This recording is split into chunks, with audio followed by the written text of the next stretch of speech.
साथियों, अभी हाल ही में मतलब कल जो हमारे माननीय मुख्यमंत्री जी उत्तर प्रदेश के योगी आदित्यनाथ जी के द्वारा एक साथी वीडियो भी आई और इनका एक आप देख रहे हैं ये सीएम ऑफिस है, गवर्नमेंट ऑफ यूपी, मतलब उत्तर प्रदेश की जो सरकार है उसके जो मुख्यमंत्री है उनका ट्विटर हैंडल है सीएमओ ऑफिस यूपी।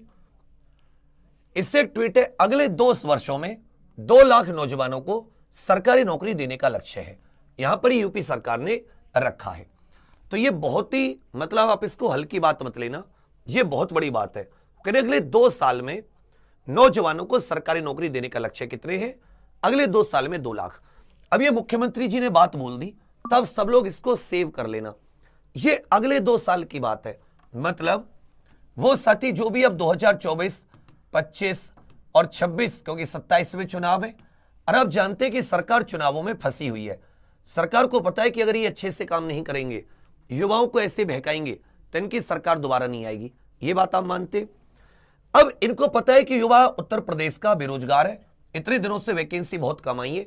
यदि आप सिविल की वैकेंसी देखेंगे जो यूपी SSSC से आती हैं तो आप पाओगे कि पिछले कई सालों में कोई भी ऐसी ओपन भर्ती नहीं है कि जिससे आप कह सके कि उत्तर प्रदेश के हर एक नौजवान ने वो एग्जाम दिया हो, जिसमें जैसे जो होती थी ना, पहले खुली भर्ती आती थी, आप देखते थे कि अलग अलग एग्जाम हो रहे हैं, कभी लेखपाल आ रही है, कभी जेल फॉरेस्ट गार्ड आ रही है, कभी कोई सी कनिष्ठ सहायक आ रही है, कभी कोई सी आ रही है, ऐसे होता था ना। जब से पैट आया वो सब होना बंद हो गया। वही कुछ बच्चे टॉप, जिनके टॉप पैट में मार्क्स होते हैं, वही सारे एग्जाम देते रहते हैं, बाकी सब लोग अगले पैट का इंतजार करते रहते हैं। यहां सब बर्बाद हो गया। पुलिस की भी बात करोगे तो 6 साल बाद ये एक भर्ती आई 60,244, इसको लास्ट तक ज्वाइनिंग जाते जाते पूरी साल चली जाएगी। अब तुम्हारे दिमाग में आ रहा होगा तो सर ये 2 लाख भर्ती कैसे पूरी करेंगे? तो मैं जो सोच रहा हूं वो कुछ ऐसी भर्ती है जैसे जेल वार्डर, पीएससी दोनों को मिला के 15,000 इन्होंने कहा था, 15,000। जो स्पेशल पुलिस होती है, स्पेशल वाहनी या जितने भी कंप्यूटर ऑपरेटर वगैरह होते हैं, सबको मिलाकर ये 5-1 हजार के आसपास, और मान लो अन्य को मिलाकर, ठीक है भैया। इसके अलावा जो शिक्षक है, शिक्षक भर्ती मान लीजिए, शिक्षक भर्ती, उसके बिना 2 लाख पूरी करना मुश्किल है। और इसके अलावा साथी जो यूपी SSSC है, अगर इसको ओपन कर दिया कि यूपी SSSC सारी वैकेंसी ओपन करा रही है जैसे 2021 से पहले कराती थी, कैलेंडर आता था हर साल, वैकेंसी आती थी, तो यहां से लगभग 30-40 हजार वैकेंसी का एक वो बन सकता है, ये सारी की सारी। इसी प्रकार यूपीएसआई हो गया यहां से साथी, फिर भी लेकिन 2 लाख नहीं आएगा, फिर भी 2 लाख का आंकड़ा नहीं छू पाएगी। अब कहोगे सर 2 लाख फिर कैसे छुएंगे? इनको साथी यूपी कांस्टेबल की एक बड़ी भर्ती और लानी पड़ेगी। तो इस बात को आप लोग लिख लीजिए, 2025 में यूपी कांस्टेबल की एक बड़ी भर्ती और आ रही है। इसको पूरी होने के बाद में एक बड़ी भर्ती और आ रही है, एक बड़ी भर्ती और। नहीं तो ये मुख्यमंत्री जी के मुख से जो बातें निकली हैं, 2 लाख नौजवानों को सरकारी नौकरी, अब इस बात को तुम सब लोग पकड़ लेना।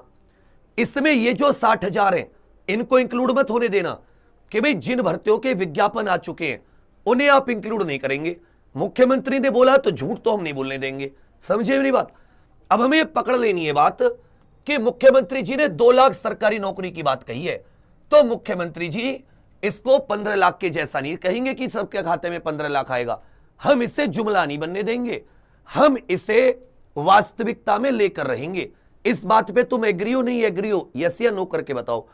अगर उन्होंने कह दी तो 2 साल में जब 2027 चुनावों में आए तो इनको या तो वो बताएंगे कि जी हमने 2 लाख वैकेंसी दी, और इसमें वो इंक्लूड नहीं है कि जिन वैकेंसी के फॉर्म निकले हुए या जो वैकेंसी चालू है, क्योंकि भूत में कोई नहीं जा सकता, बीते समय में भविष्य की बात हो सकती है, वर्तमान की बात हो सकती है, समझे मेरी बात? तो ये झूठ नहीं है। मुख्यमंत्री जी ने अगर बोल दिया इसका मतलब अब ये वैकेंसी लेकर रहेंगे हम लोग। अब ये हमारा काम है कि हम बार बार मुख्यमंत्री जी को याद दिलाते रहें कि मुख्यमंत्री जी आपने साथी आपने यहां पर बोला है, ये बात तुम्हारे समझ में यहां पे आ रही है। अब किसी जात, किसी पात, किसी धर्म के से कोई फर्क नहीं है। आप अभी बेरोजगार हैं, आपका एक ही काम है, माता पिता को सहारा देना, आत्मनिर्भर बनना, अपने पैरों पर खड़े होना और अपने जीवन में 25-30 वर्ष आपकी एज हो गई, कुछ की ज्यादा हो गई होगी, कुछ की अभी 18 होगी, तो धीरे धीरे, नहीं तो ऐसे इंतजार करते रहे तो तुम्हारी भी 25 हो जाएगी। तुमने जवानी के ऑलरेडी 5 से 7 साल बर्बाद कर दिए। अभी नेताओं के चक्कर में हम अपना एक दिन बर्बाद नहीं करेंगे। बहुत हो गया, बहुत सम्मान इज्जत अपनी जगह खूब आदरणीय, लेकिन जो हक की बात है उसके लिए आवाज उठाएंगे, उसे लेकर रहेंगे।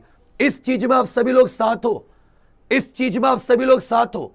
नहीं, अगर मान लो चलो 60,000 को इंक्लूड भी कर देते हैं, हालांकि इनको ये झूठ नहीं बोलना चाहिए था। फिर इन्होंने कहा अगले 2 साल में, तो जो ये चली गई इसको कैसे इंक्लूड करोगे आप? चलो इसको भी कर देते, फिर भी इनको एक बड़ी भर्ती देनी पड़ेगी। तो ये साथी आपकी भर्ती लगी है। अब जैसे 31 तारीख को री एग्जाम हो जाएगा, हम लोग यूपीएसआई के लिए जेल वार्डर, पीएससी, एएसआई वगैरह की जो ये रेडियो कंप्यूटर ऑपरेटर की भर्ती है, इनकी एग्जाम डेट वगैरह इस सब के लिए आवाज उठाएंगे। यूपी SSSC में सुधार के लिए लेखपाल, जूनियर असिस्टेंट, जितनी भर्ती है ओपन भर्ती निकालिए। ये तो मजाक हो गया कि 2018 से आप पे भर्तियां कंप्लीट नहीं हो रही। पेट ने क्या किया? अब इंतजार तो कर रहे हो, इस बार पेट हो जाना, तभी तक नहीं हुआ, फिर कब इंतजार? तो मतलब अब आप पानी सर के ऊपर है। सोचो अकेले में, सही अपने दिमाग को, और दिमाग अगर आपका रैशनल कहे, दिमाग आपका ये तथ्य पेश करे आपको कि हां ये गलत हो रहा है, इसमें सुधार होना चाहिए, तो जब हम लोग ये आवाज उठाएं तो उसमें आप सभी लोग साथ जरूर देना।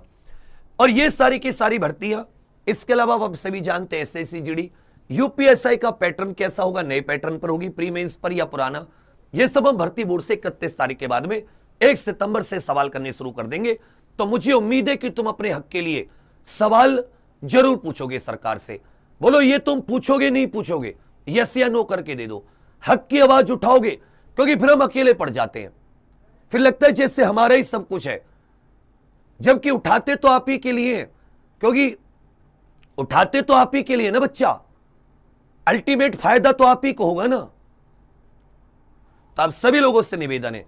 इसी तरह एक और छोटी सी चीज कह रहा हूं, अब में से बहुत सारे उत्तर प्रदेश पुलिस कांस्टेबल की तैयारी एग्जाम पर ऑफिशियल एप्लीकेशन से की है, और किसी एग्जाम की भी तैयारी की होंगे, आपने कोई ना कोई कोर्स लिया होगा। तो यदि आप साथी आगे के एग्जाम की तैयारी करना चाहें तो एक छोटा सा आपके लिए मैंने किया है। जो किसी एग्जाम में आपने हमें पैसे दे दिए हैं किसी भी चीज की तैयारी के लिए, जो भी आप नया कुछ लेते हैं उतने पैसे आपको माइनस कर देंगे, उतने पैसे आपका डिस्काउंट कर देंगे। आपने कोई 400 की चीज खरीदी है 400, आपने कोई 500 की चीज खरीदी है 500। इसी तरह कुछ नए बैचेस हैं, जैसे यूपीएसआई का बैच शुरू होगा, यह वैसे 999 रुपए का है नए बच्चे के लिए, पर अगर आपने यूपी कांस्टेबल का कोई भी एग्जामपुर से बैच लिया है तो इस कोर्स के साथ आपकी फीस एडजस्ट हो जाएगी। मान लो आपने कोई 999 की चीज ली होगी तो फिर आपको कोई पैसा नहीं देना, मतलब मैं पुराना जितना आपने दिया है उसको माइनस करके, आपने अगर 700 रुपए की चीज खरीदी होगी तो 300 रुपए देने पड़ेंगे। अब बच्चा मैं इससे ज्यादा कर नहीं सकता, मेरी इतनी क्षमता है। तब सब इसके अलावा एक साथ ही महापरिश्रम भी है, जो ये सबसे अच्छा ये चीज क्या है, इसमें लाइफ टाइम वैलिडिटी है। एक बार आप आगे के एग्जाम की तैयारी करते रहो, इसी में आपको जोड़ते रहेंगे, कोई आपसे बार बार पैसा नहीं लिया जाएगा। तो इससे भी आप एग्जाम प्रो ऑफिशियल एप्लीकेशन पर जरूर विजिट कर सकते हो। एक बार आप एग्जाम प्रो ऑफिशियल एप्लीकेशन पर इनमें से जिसकी भी तैयारी आगे करना चाहें आप जरूर ज्वाइन कीजिएगा। और लेखपाल ओपन भर्ती और जितनी चीजें मैंने बताई हैं इस पर ध्यान देना। मुख्यमंत्री जी ने बात बोली है तो कोशिश करेंगे कि मुख्यमंत्री जी को हमेशा याद दिलाते रहे, जिससे कि इस दिशा में काम, अगर 2 लाख वैकेंसी उत्तर प्रदेश में सरकारी नौकरी की आ जाती है तो यकीन मानो जितने पढ़ने वाले बच्चे हैं, जितने रातों को जगकर दिन रात एक करने वाले बच्चे हैं, वो सबका सिलेक्शन हो जाएगा। समझे मेरी बात? तो खुशियां आएंगी नहीं आएंगी मुझे ये बताओ। अगर आपको वो चीज मिलेगी आपकी मेहनत से तो खुशियां तो आएंगी ना आपके घर में, आप कामयाब तो रहोगे ना। इसके लिए बस थोड़ा सा क्या, उत्तर प्रदेश में सरकार स्लो है, उनको लगता है कि वो जिस तरीके के बातें उठाते हैं सब बच्चे उन्हीं से वोट दे देंगे। तो मुझे बताना पड़ेगा उत्तर प्रदेश के नौजवानों